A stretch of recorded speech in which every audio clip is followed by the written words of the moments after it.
绝对不行，租房子不行。因为你得有房子，他踏实，你再跟我俩在一起过。你租房，你哪天抬脚跑了，我上哪儿找你去？那不扯。三五大爷来相亲，试图用颜值征服女方，盛装出席，不料遭大妈一顿埋汰。说起今天的相亲主角曲大爷，也是个手艺人，62岁，月入1万元，从事装修行业。相亲这天还抽空做了个床头柜，红娘也是拍了一锅马屁。这是哪步快完事儿了？啊，就上个门就完事儿了。这么奇怪呢？因为之前我知道家里大多数东西是不是都自己打的？都是自己打，没有买的。这手艺真巧。不过今天去相亲，穿工作服总不合适，进屋后就让红娘帮忙挑选衣服。上衣咱穿哪个？我这个就穿这个，上衣穿这个。上衣还是穿那个，我觉得衬衫这种能比较正式一点吧。最后选了一件紫色的衬衫，这真是人靠衣装马靠鞍啊！小眼镜一戴也是精神小伙一枚。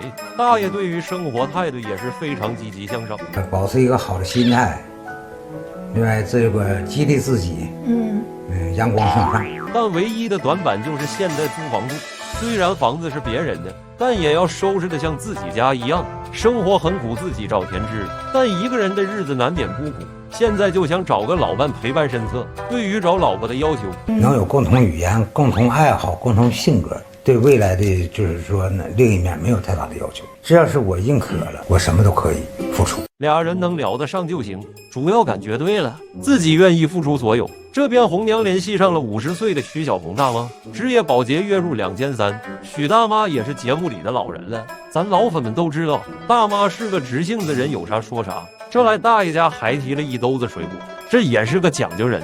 俩人刚一见面，曲大爷很是满意。许大妈觉得对方人也不错，就是个子有点矮。印象不错，他一个也比较直爽的人。他人挺好，说话唠嗑，稍稍的个头跟我俩好像差不多，好像跟我差不多哈。人挺好。进屋后，大妈就打量屋里的摆设，得知这都是曲大爷自己做的，更是赞不绝口。俩人刚一坐下，许大妈就主动提起自己过往的婚姻。第一段是他赌，连嫖带赌，完我就不跟他了，我撤出来了，不可能跟他俩要小孩。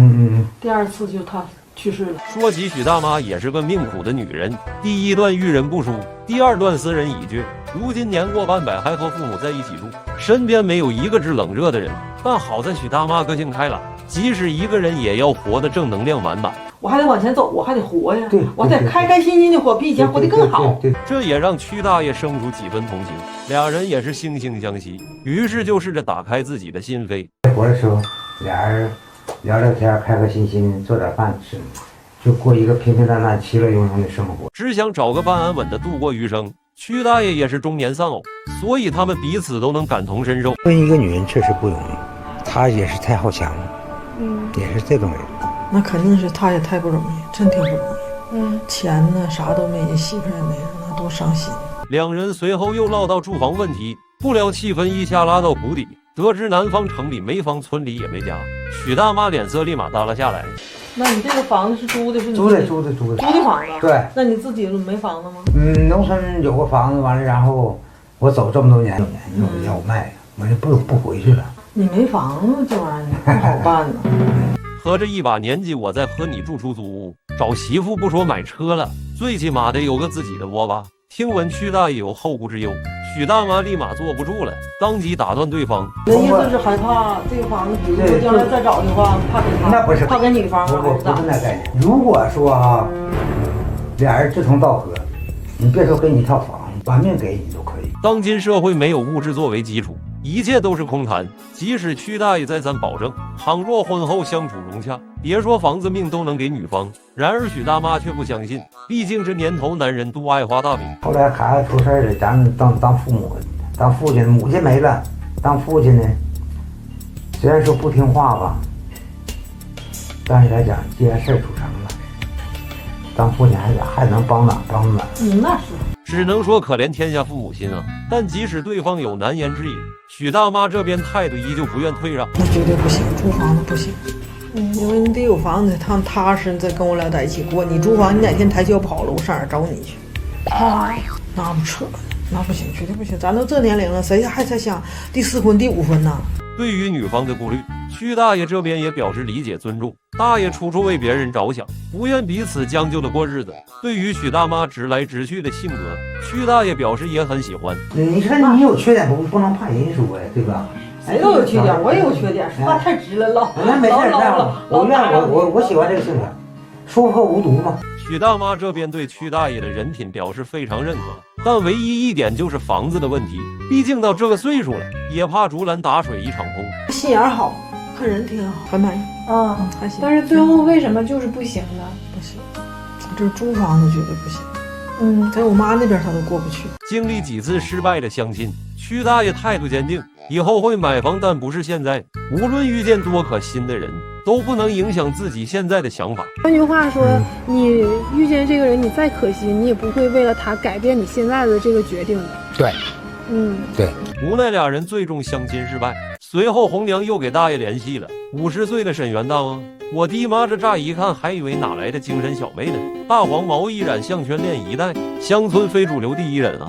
红娘了解得知，为了丰富晚年生活，沈大妈开始学美容美发。最近在学美发，然后我就自己给头发染了。啊，自己染的呀？为啥想学美发了呢？我想学完之后，然后给那些叔叔阿姨、大哥大姐姐给他剪头发。这俩人刚一见面，怕对方误会自己是个叛逆狂音，沈大妈就赶紧解释。现在在学剪头发，然后我这个头发褪色了。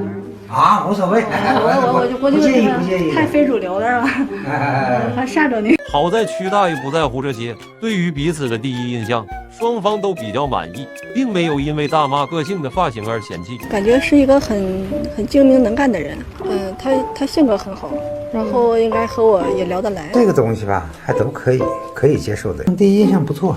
人挺好。由于上次相亲因为房子一事和许大妈闹得不欢而散，这次屈大爷是主动出击，率先提出自己租房的情况。我这个房是租的那随便你租呗。我跟你说实话。不过沈大妈倒是毫不在意，两个人都是先把缺点展示出来。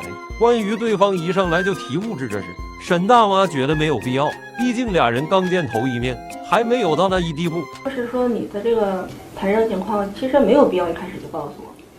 包括你过去的感情史，为什么呢？是吧？因为我们还没有熟到那种程度。对于沈大妈的观点，屈大爷表示十分赞同。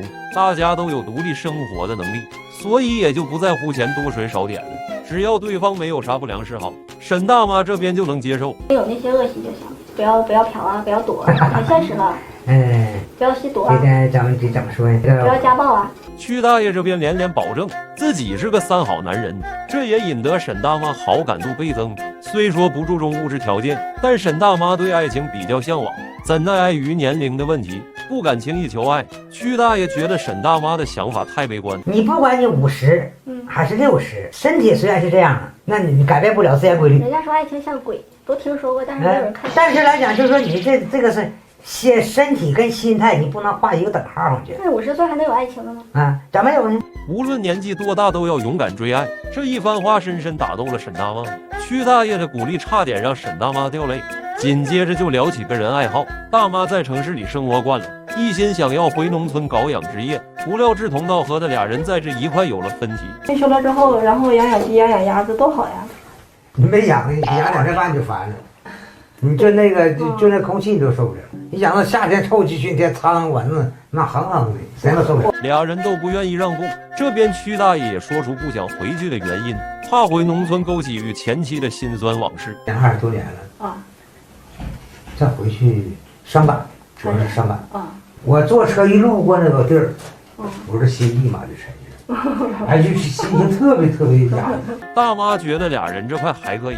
还想再接着深入了解，但不料屈大爷这边直接拒绝。太瘦了，别的也没啥毛病，从见面到聊天，人还是不素质和修养都不错，但是演员差了一点点。七七觉得这大爷就是没相中这个大妈，到最后了找个由头说人家瘦。这年头一心追爱情的，一般不得善终，女人们大多都很感性，男人们大多都很理性，又经历这么多年的修炼，爱情这玩意吧，说没就没。七七认为一把年纪还是面对现实生活吧，其他东西都是转瞬即逝的，好好把握珍惜当下才是正经事儿。好了，老铁们，今天咱就先唠到这，我是爱你们的七七，喜欢的老铁欢迎点赞、关注加评论，下期咱们精彩继续。